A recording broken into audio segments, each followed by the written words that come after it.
to say that people like Geraldo Rivera just don't get it. Of course, we all of us are saddened by the loss of anybody in any murder. But these kind of crimes committed by illegal aliens and deportable criminal aliens who should have been kicked out of the country are 100% preventable. All right, so that was Michelle Malkin taking a shot at Geraldo Rivera yesterday, right here on Fox and Friends, at the center of it all, immigration. She thanks Gretchen. To the brutal. No, so here's what happened in the interview. Put on any more clips of people saying bad things about me? No, here's what happened. I haven't even had a cup of coffee yet. She took the shot at you and brought up your name, and then I had watched Hannity and Combs the night before, where you were also a guest, and you got into a heated debate with Hannity on this as well. So I said to Michelle, did you see Hannity and Combs and what Geraldo said? And then she had another response to your opinion on this matter, which was, she said it was basically bull. How do you want to respond? She said bull crap, yeah, to be bull specific. crap. Bull crap. Yeah. Is that all?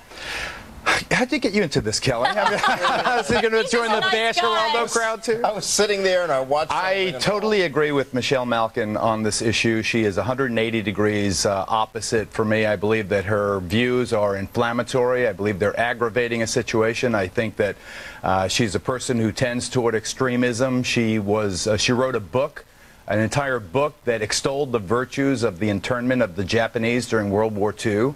And I think that almost is self-defining right there. That's where she stands. I believe that the reason we're seeing an uptick in the activities from groups like the KKK, according to the Anti-Defamation League and the Southern Poverty Law Center, and groups like the neo-Nazis and the militias is this inflamed rhetoric about the immigration issue. And I think it's really off the mark. I feel in some ways, I cringe every time I see her here, although it's a free country, and I want our network to be, fair and balanced in every regard, so she certainly has a right to her opinions, but just suffice it to say I disagree with her on almost anything. Right, there she was pictured, not moving.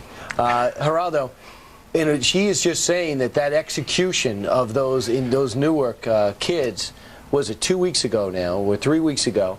The fact that it was done, one of the killers was an illegal alien. If he wasn't here, it doesn't happen. So she's not wrong. The other 5 were here legally, and that guy's been here since he was 11 years old, Brian. I mean, come on, let's get real here. This is a guy that should have been hit by $450,000 bail. He was out on a $15,000 bail, a bond. Right. That's what this story is about. It's about a judge who let a 31-count indicted child rapist out on $15,000 bail. He should have been in on $450,000 bail. He never could have made the bail. We never would have had this story. And then now, see, you're going somewhere right now that it needs to be looked at very closely, and that is what's happening within the judicial system, that these guys who are coming before judges are being let go. Right, Kelly, and if you talk to Cory Booker, the mayor who's been so affected by this, with John Corzine, the governor of New Jersey, they're all saying that the immigration status of this one punk, this murdering scum, was not what this is about. This is about violence, this is about gangs, this is about guns, this is about, we have had 60 homicides in Newark this year.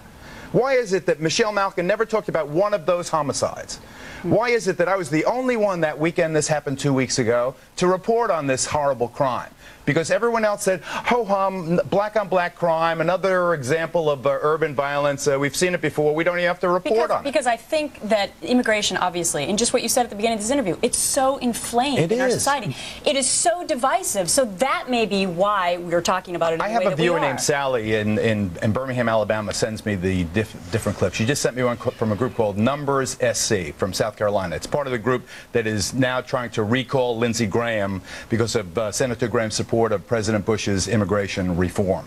They are talking about the war on illegal aliens. They want a war. And when you start using that analogy, the war, they really want physical violence. I want you to hold that thought. We're going to go to a break. Can you stay with us?